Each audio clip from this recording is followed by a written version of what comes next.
Hey everyone, welcome to AstroScoop. This is Jeff, the astrology coaching channel that does a deep dive.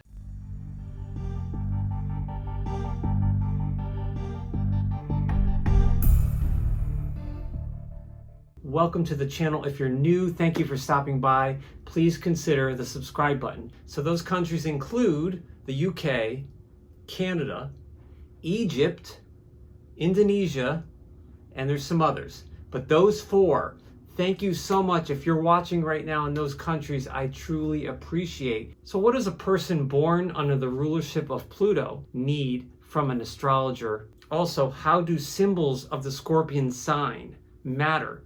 The eagle, the scorpion, the phoenix, and putting that together. How would I coach you astrologically if you were a sun in Scorpio or Scorpio rising person? So Scorpios, this is your time. No matter what degree your sun sign is, you will get a conjunction at some point during the month. So the sun will exactly conjunct, the transiting sun, your sun, which is your birth chart or your natal chart. And you should feel energetic. Most of you watching right now, between 40 and 60% of you, 4 to 6 out of 10 are not subscribed. Please don't forget to like, comment, subscribe, and share. Hit that bell, please. I really appreciate it. And you won't miss anything. Now back to the video. If you're in bad health or you're in a dark place right now, I wish you well. And this is your time to harness it through whatever it takes, meditation, etc., to get strong and to heal. So Scorpios, we don't need to say how intense you are, even though I just said it. Intense, deep, penetrating, right? That's what Scorpio is all about. But what a lot of astrologers forget to talk about is that as powerful as Scorpio is and as deep as you are, if you're a person with major Scorpio, you probably like to think that you're the one that's able to spot weakness in others, which you probably can.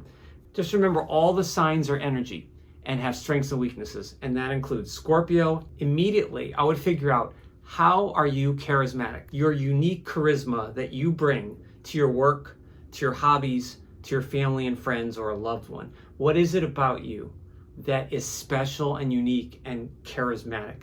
Because as a Scorpio, you have that. So we could find the right path for you to express that. Anything to do with Pluto, including ruling Scorpio, is about stores, reserves of emotional power and energy. Now, sex is a lot of different levels. We're not talking about just physical sex. There's mental sex, there's emotional and psychological sex, and there's also true, deep intimacy.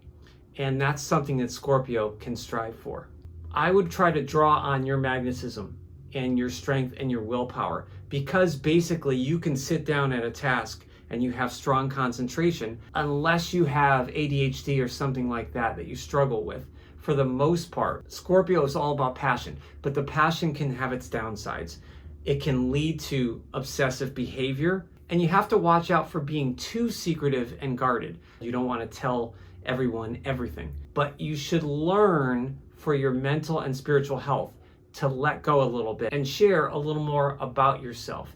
Giving away some information is not necessarily a loss of power, and have some moderation in your life. So if you want to live life full of gusto, at some point you're going to need to refuel, have self-care, and moderate. A moderate mode can still contain passion without you using all your reserves.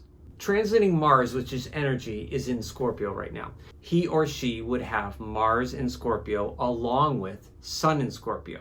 Now, I think that Pluto governs Scorpio more because of transformation and depth. Scorpio can be more muted.